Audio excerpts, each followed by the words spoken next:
آسمان سے اتارا گیا ایک لذیذ اور معجزاتی غذا۔ یہ کھانا بنی اسرائیل پر کب اور کیوں نازل کیا گیا تھا؟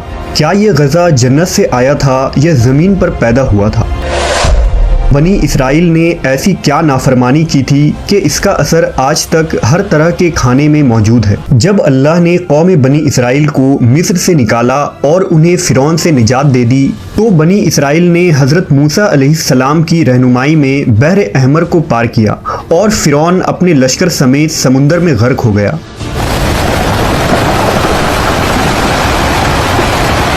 جب حضرت موسیٰ کو کچھ اطمینان نصیب ہو گیا تو اللہ کا حکم ہوا کہ آپ بنی اسرائیل کے اس لشکر کو لے کر ارض مقدس یعنی شام میں داخل ہو جائیں، جس مقدس سرزمین کا وعدہ بنی اسرائیل سے لیا گیا تھا اور جو انہیں عطا کی جانے والی تھی۔ لیکن اس وقت ارض مقدس پر قوم عمالقہ کا قبضہ تھا، جو بدترین کفار تھے اور بہت طاقتور جنگجو اور نہایت ہی ظالم لوگ تھے۔ حضرت موسیٰ علیہ السلام بنی اسرائیل کو ہمراہ لے کر عمالقہ سے جنگ کے لیے روانہ ہوئے، جن کی تعداد 6 لاکھ تھی۔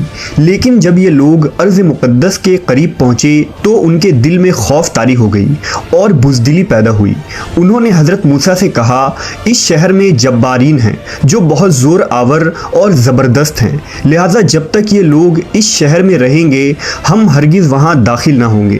یہاں تک کہ بنی اسرائیل نے حضرت موسیٰ سے یہ کہہ دیا کہ اے موسیٰ، آپ اور آپ کا خدا جا کر اس زبردست قوم سے جنگ کریں، ہم تو یہیں بیٹھے رہیں گے۔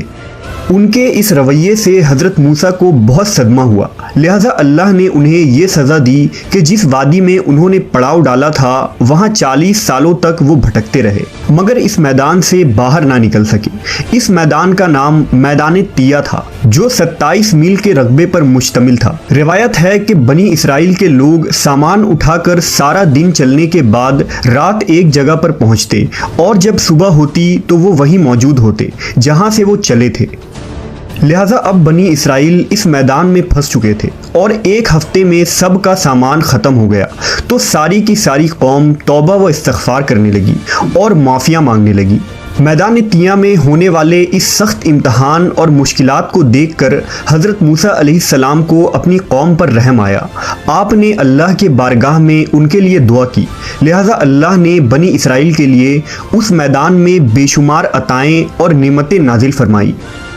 جب بنی اسرائیل کو پیاس کی شدت محسوس ہوئی تو حضرت موسیٰ نے اللہ کے حکم سے اپنا عصا ایک چٹان پر مارا تو اس چٹان سے بنی اسرائیل کے 12 قبیلے کے لیے 12 چشمے جاری ہو گئے۔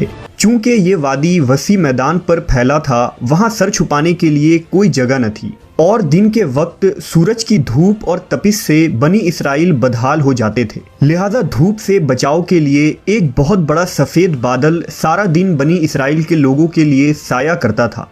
اس کے علاوہ رات میں میدان کے بیچوں بیچ ایک چمکدار ستون اترتا تھا جس کی روشنی میں وہ لوگ کام کاج کرتے۔ اس کے علاوہ بھی اللہ نے ان پر بہت سی عنایتیں کی تھی۔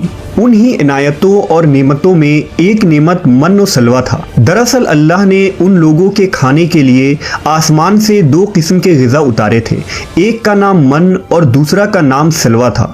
من شہد جیسی میٹھی غذا تھی۔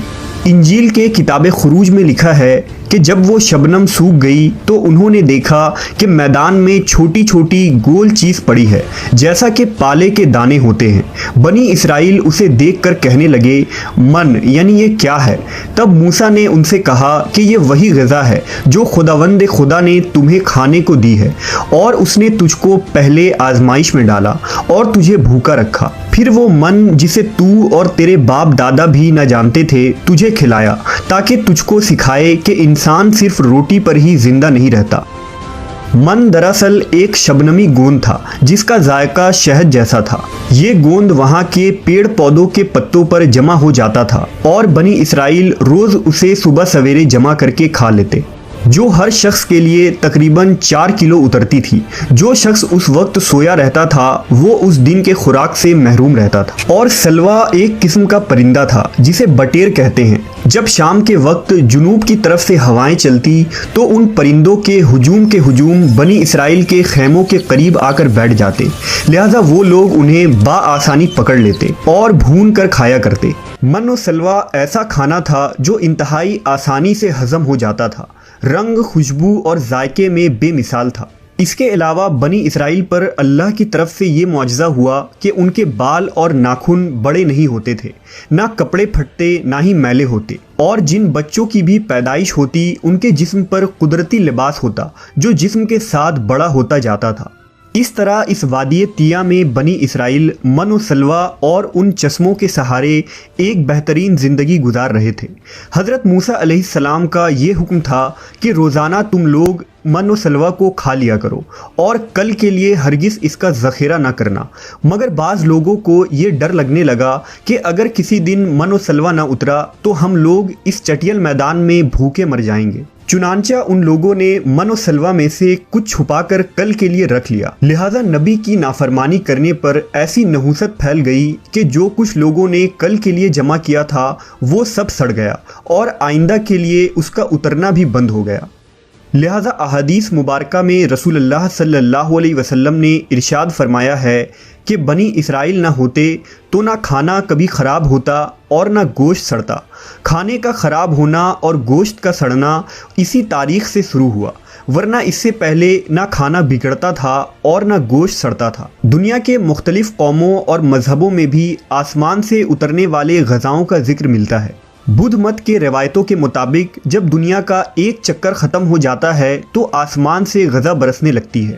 اسی طرح ہندو مذہب کے پران رگ وید اور اتھرو وید میں بھی بادلوں سے شہد برسنے کا ذکر ملتا ہے، اور قدیم یونانیوں کے یہاں بھی ایک ایسی آسمانی غذا کا ذکر ملتا ہے جس کا ذائقہ شہد جیسا تھا۔ یہی شہد جب دریاؤں پر برستا تو ان کا رنگ دودھ کی طرح سفید ہو جاتا۔ ہم نے دیکھا کہ خدائے برحق نے بنی اسرائیل کے نجات کے لیے سمندر کو چیر کر راستہ پیدا کر دیا، وادی طیہ میں ان کے لیے بادل کا سایہ بھیجا، ان کے پینے کے خاطر چٹیل اور بنجر میدان میں چشمے جاری کیے، اور کھانے کے لیے آسمان سے من و سلوہ بھی نازل کیا۔ لیکن ان تمام نعمتوں اور راحتوں کے ملنے کے باوجود بنی اسرائیل کے سرکش لوگوں نے اللہ پر توکل نہ کیا۔ انہوں نے خدا کے معجزات کو اپنے آنکھوں سے دیکھا تھا، لیکن اس کے باوجود انہوں نے کھانے کو اگلے دن کے لیے جمع کرنا شروع کر دیا۔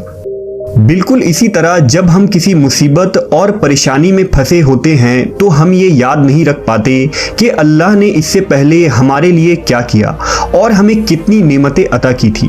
ہم صرف یہ دیکھتے ہیں کہ اس وقت ہم اتنی بڑی مصیبت میں پھنسے ہیں۔